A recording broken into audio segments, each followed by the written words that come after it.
안녕하십니까. 밀레토스 강사 안수정입니다. 최근 배포된 밀레토스 극비 파일 해설 영상입니다. 대부분 채점을 했겠지만 아직 채점을 하지 않았다면 영상을 잠시 멈추고 이 답에 맞춰서 채점을 해주세요. 자, 지금부터 주요 문항 해설을 시작하겠습니다. 1번 문항을 보시면 지도의 가 국가는 말레이시아입니다. 정확하게 어느 나라인지 몰라도 동남아시아에 위치하는 국가 지문을 읽으면서 풀어가는 문제입니다. 지문 한번 봅시다. 자, 기억을 보게 되면 기억은 동남아시아 문화권이라고 써 있죠.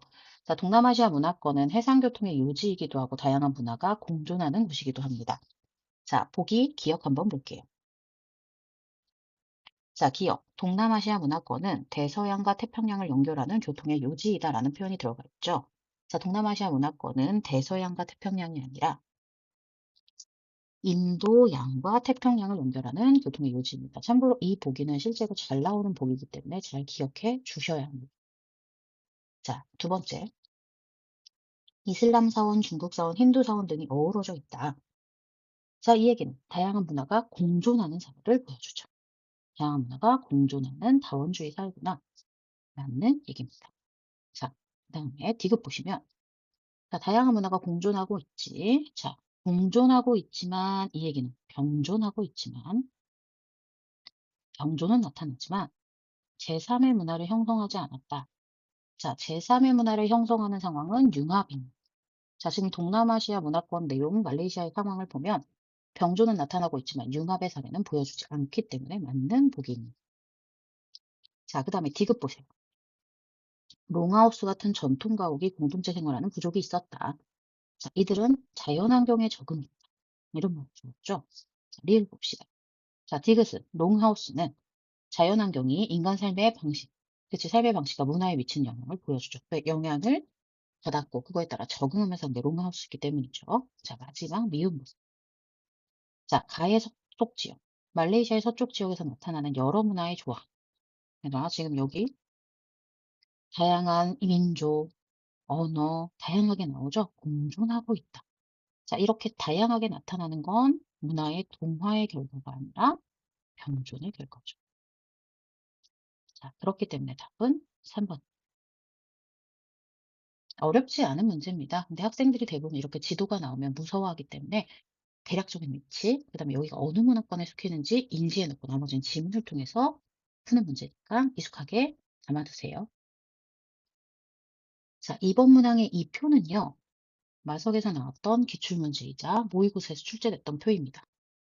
자, 대부분 종교의 특징은 우리가 잘 알고 있습니다. 그런데 지역별 신자수를 통해서 어느 종교인지 우선 찾아내고 그 다음에 각 종교의 특성을 찾는 문제입니다. 자, 가부터 찾아보면은 가가 가장 많이 나타나는 지역은 서남아시아, 북부아프리카입니다. 이렇게 아프리카 있으면 아프리카 북부, 그다음에 어디?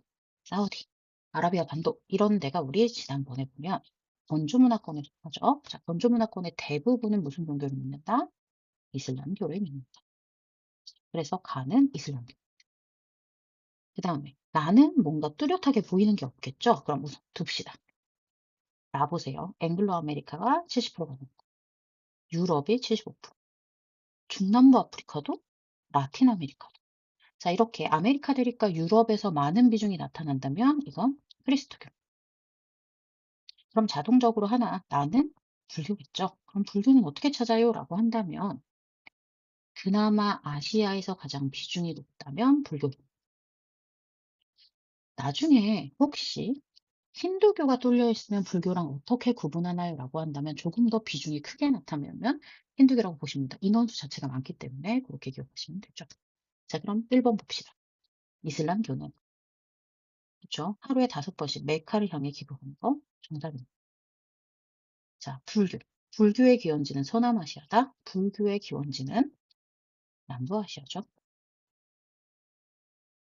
남부아시아 중에서도 인도죠.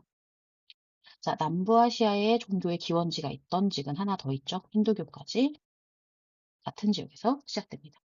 그럼 여러분, 서남아시아에서 시작된 종교는 뭐예요? 이슬람교와 그리스도교입니다. 이슬람교와 그리스도교는 서남아시아에서 시작하죠. 이렇게 기억해 주시면 되죠. 자, 그 다음에 이슬람교는, 그렇죠? 그 다음에 얘들아, 자신자는 이렇게 기억하면 그리스도교는 술과 돼지고기를 안 먹나? 자, 술과 돼지고기를 금기시하는 종교는 이슬람교죠. 그 다음에 4번 봅시다. 자, 이슬람교는, 자, 그리스도교보다 돼지고기 섭취가 많다. 여러분, 방금 위에서 했죠. 이슬람교는 돼지고기 안 먹습니다. 그 다음에 나와 다는 유일신이다. 유일신을 믿는 종교는 정해져 있죠. 이슬람교. 또 하나는 뭐예요? 그리스도교.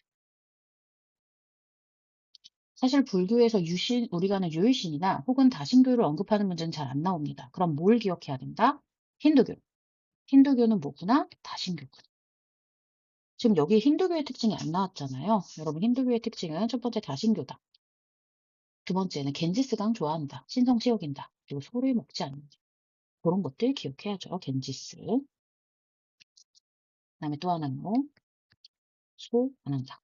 자, 근데 이슬람에서 돼지를 먹지 않는 이유는 불경에서고, 자, 안 좋아하는 거죠. 그 다음에 소는 어떻다?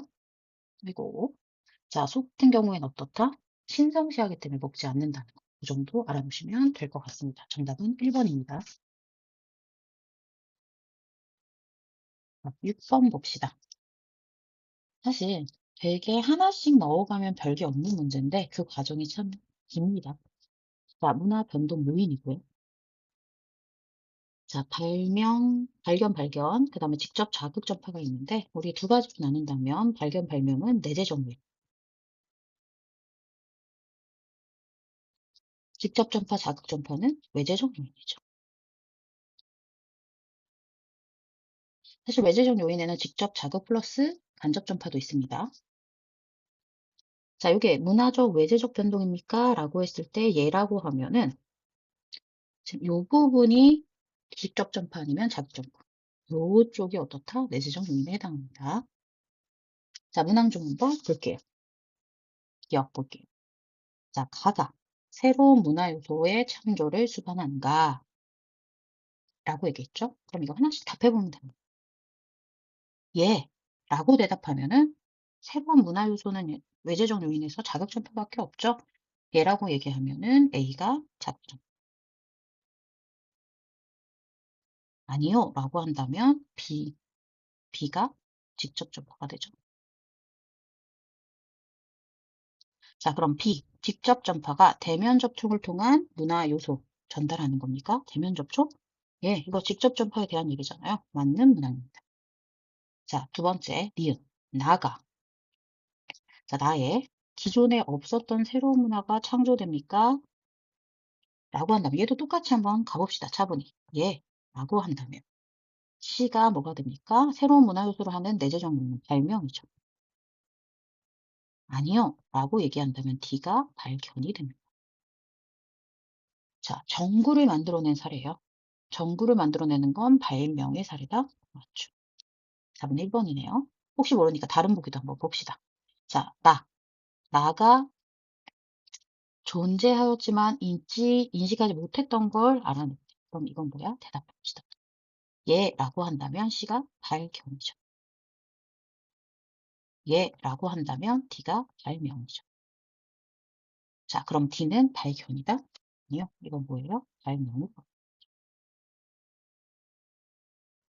다음에 리를 봅시다. C가 발견이고, 우선은 하나 적어놨죠. 여기가 발견이래.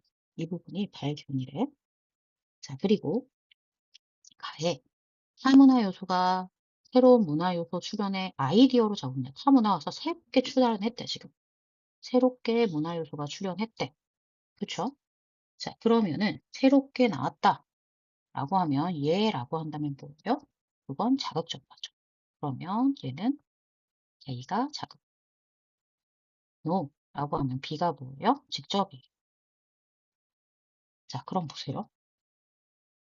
지금 C가 발견이래요. 그럼 D는 뭐겠어요? 넣는 거? 발명이죠. 그럼 발명가, 자극 전파는? 자, 발명가, 자극 전파는 한 사회 문화성 둘 다 증가시킨데 지금 얘는 누구만? 얘와 달리 아니요. 둘 다 증가시켜. 그래서 1번이 됩니다. 아마 문화에선 이렇게 찾아가는 문제가 많이 나올 것으로 예상됩니다. 자, 12번 문항입니다. 자, 익숙하게 문제에서 많이 보던 형태의 그림입니다. 자, 그림은 A국에 B국과 C국 사람들이 이민 와서 30년이 지난 이후의 문화 변동 양상을 보여주고 있대요. 자, 이거에 따라서 보기를 확인해 보신다면, 자, 기존의 각자 문화를 갖고 있던 이민 직후의 상황을 보시고 30년 후에 어떻게 변했는지 보시면 되는데요. 자, 기억 봅시다. A국의 정책은 문화 동화주의 정책과 유사하다라는 표현이 들어가죠. 자, 그럼 어딜 봐야 돼요? 30년 후를 봐야 돼요. 자, 지금 A는 변한 게 하나도 없죠. 자, 그런데 B나 C국을 보시면요. A국의 문화 요소가 들어간 것을 보입니다. 자, 이건 가장 대표적인 동아주의 정책과 유사합니다. 우리 용광로 이론과 같은 말이죠. 자, 용광로 이론은 주류 문화에 어떤 문화를 이주민족의 소수 문화를 어떻게 하는 거? 주입시키는 거. 과거에 많이 했던 방식이죠. 가장 좋은 거는 단결성을 높여주고 통합성을 높여주는 방법이 있지만 문제는 뭐다? 소수민족의 우리가 문화를 존중하지 않는 문제가 있죠. 얘들아. 여기 지금 보게 되면은 대부분 이렇게 A의 문화가 어떻게 됐다? B와 C국에는 들어갔지만 남은 문화는 들어오지 않았기 때문에 동화주의로 볼 수 있습니다. 자, 니은 보세요. A국의 정체는 다문화 시대에 대한 요즘의 대안은 동화주의가 아니라 다문화주의죠. 그러니까 해당하지 않습니다. 자, 디귿 보세요. B국의 이민자 집단에서는 새로운 문화 요소가 발생하지 않았다? 그럼 B국을 보셔야죠. 자, 여기 B국 좀 한번 봅시다. 자, B국의 상태를 좀 보게 되면은 원래 B국이 갖고 있던 문화 요소, A국의 문화 요소. 처음 보는 게 들어갔네? 자, 이게 뭐예요? 새로운 문화 요소죠. 자, 새로운 문화 요소가 발견되었죠. 그렇기 때문에 이것도 틀립니다. 자, 리를 봅시다. C국 이민자들은 A국 국민들에 비해 자문화의 정체성이 약하다. 어떻게 할 수 있어요? 지금 C국은 자문화를 잃어버렸죠. 지금 원래 갖고 있던 문화는 다 상실되고 지금 A 문화로 동화됐습니다. 자, 지금 C국에서 나타나는 게 문화 동화였거든요. 자, 그 얘기는 뭐예요? 정체성이 약하니까 자신의 문화를 지키기가 어려웠던 거죠. 이거 맞는 말입니다. 자, 그 다음에 미음 보세요. C국 이민자 집단의 문화는 캐나다의 다문화 정책. 다문화 정책은 가장 대표적인 우리 흔히 말하는 다문화주의 정책과 관련돼 있죠. 이건 샐러드볼과 관련된 겁니다. 샐러드볼과 관련되어 있는데 지금 여기는 동화가 나타났죠. 다양한 문화 현상이 나타나지 않기 때문에 해당하지 않습니다. 그래서 답은 1번에 해당하죠. 사실은 꽤 헷갈릴 수 있는 문제입니다. 왜냐하면 기존에는 A도 바뀌고 B도 바뀌고 C도 바뀌는 게 많이 나왔다면 이건 조금 특별하게 문화 변동 양상도 보여주고 거기에다 다문화주의까지 우리가 하는 다문화 정책까지 포함해서 나왔던 문제 중에 하나입니다. 자, 13번 문제 보십시오. 문화 이해 태도인데요. 이것도 역시나 질문에 하나하나 찾아가는 문제죠. 자, 다음 자료에 대한 설명을 옳은 거래요. A씨는 각각 문화 사대주의, 상대주의, 자문화 중심주의 중에 하나래요. 자, 그럼 밑에 한번 글 좀 먼저 볼까요? 우리가 먼저 찾을 수 있는 것부터 찾아가야 되죠. 자, 지금 여기는 비어있는 게 많기 때문에 찾을 수가 없어요. 그럼 우리 C, 다 채워져 있는 거 먼저 봐야죠. C는 모든 문화가 고유한 가치를 지니고 있다고 본대. 근데 답이 하나만 맞았대. 그럼 얘가 답이죠? 그럼 모든 문화의 고유한 가치를 존중하는 건 딱 하나밖에 없죠. 문화, 상대주의.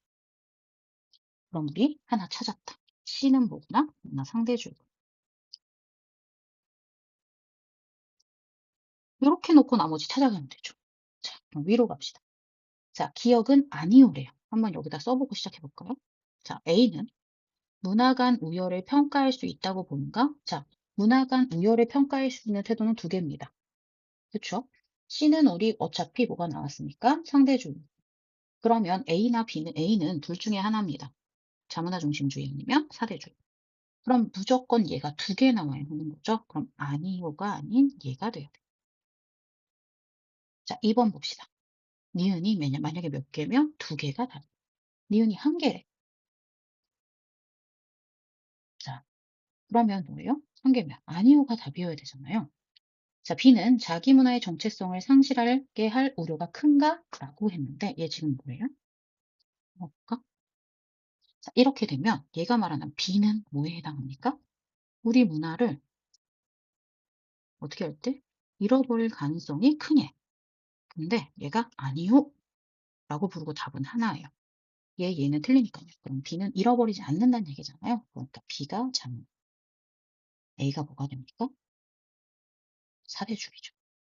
자, 그럼 봅시다. 사대주의는 자문화 중심주의보다 타문화 수용에 적극적입니까? 얘가 되는 거죠. 그래서 답은 2번입니다. 그럼 나머지도 봅시다. C, B는 C와 달리 문화의 다양성 보존. 여기서 문화의 다양성 보존에 유리한 건 딱 하나밖에 없습니다. 오, C. 그 다음에 4번 봅시다. 지금 가에 들어갈 질문. 자, B는 A와 달리 국수주의로 이어질 가능성이 큽니까? 라고 얘기한 거죠. 여기에 정답이 2개래. 아니요 라고 대답하는 게 2개래. 자, 그럼 이 얘기는 뭐예요? 자, 해보세요. B는 A와 달리. 그러면 B는 뭐에 해당합니까? 사대주의. A는 뭐에 해당합니까? 자문하죠. 자, 그럼 A가 자문하고 B가 사대주의고 C가 상대주의고로 가서 다시 위로 올라갑시다. 자, 그러면 어디로 가야 돼요? 다시 위로 가야 되죠. 자, 사대주의는 자기 문화의 정체성을 상실할 우려가 큰가? 라고 했을 때 얘라고 대답해야 되지 않습니까? 그럼 얘는 1개가 아니라 몇 개로 바뀌어야 된다? 2개로 바뀌어야 돼.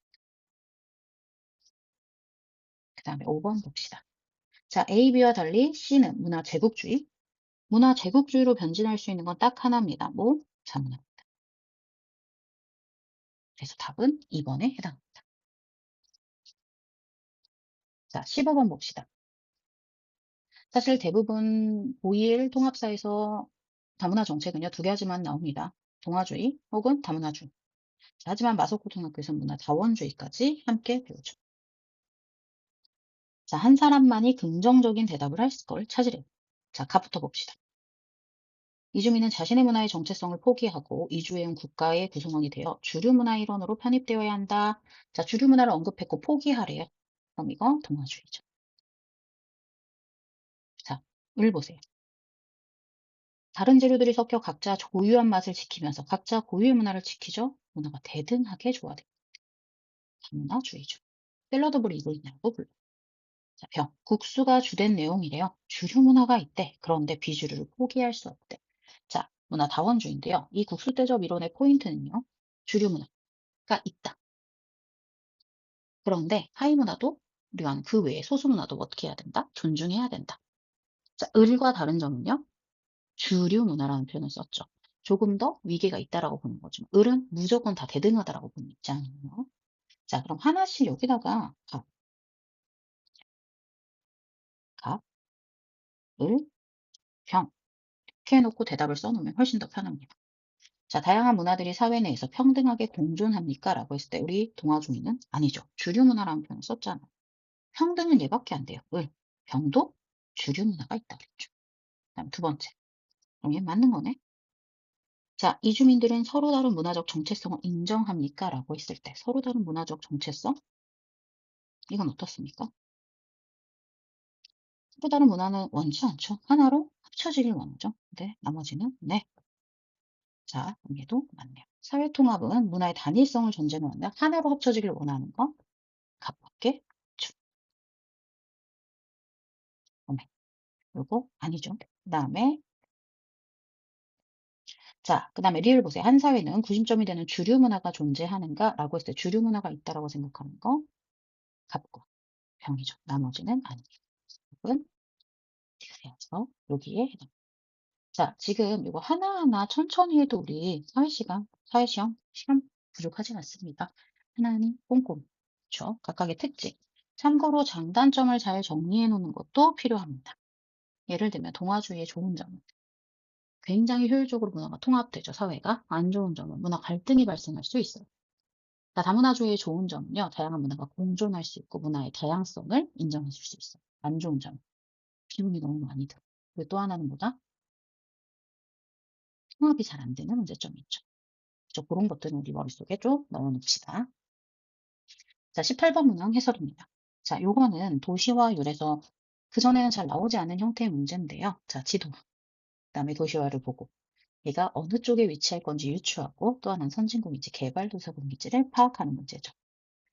자, 우선 여긴 유럽에 있으니까 아무래도 선진국일 가능성이 높고요. 이쪽은 어딥니까? 아프리카에 위치한 개발도상국이거나 혹은 저개발국가에 해당할 수 있죠. 자, 가부터 볼까요? 가는 우선 도시화율이 70% 가까이 있잖아요. 그쵸? 선진국에 해당합니다. 자, 그리고 여기 보면 나 국가는 굉장히 도시화율이 낮은 편이에요. 우리 저개발 국가라고 표현하는데 저개발 국가 위치상으로 본다면 유럽에 있는 게 선진국이고요. 아프리카에 위치하는 게 저개발 국가에 해당하겠죠. 참고로 독일이고요. 밑에 탄자니아입니다. 하나씩 봅시다. 자의 위치는 아프리카가 아니라 유럽. 나는 아프리카죠. 그러니까 얘는 틀렸죠. 자, 두 번째. 가는 나보다 산업화 시작 시기가 빠르다. 맞죠? 자, 그 다음에 세 번째. 가는 나보다 2, 3차 산업 종사자 비율이 높다? 맞죠. 자, 나는 가보다 도로 면적이 높다? 아무래도 도시화가 빨리 된 국가가 훨씬 더 넓을 가능성이 있습니다. 자, 그 다음에 나는 가보다 2000년 이후, 2000년 이후. 자, 요 도시화율 진행 속도는 여러분 뭐 보면 됩니까? 기울기 보시면 됩니다. 기울기가 어디가 더 높아졌어요? 아프리카. 그러니까 나는 더 빠른 거죠. 자, 이 문제를 풀 때는 대부분 이렇게 답을 적어놓고 푸시는 게 이렇게 지워버리면 답이 보이죠? 답은 정입니다. 자, 그렇게 풀어놓으시면 됩니다. 대부분의 문항은 아마 이거보다 조금 더 어려워질 가능성이 높습니다. 특히 문화 파트는 꽤 어렵기 때문에 꼼꼼하게 보시고 해석하시고 같이 꼼꼼하게 오답 정리하시길 바랍니다. 여러분 좋은 성적 나올 수 있도록 기도하겠습니다. 감사합니다.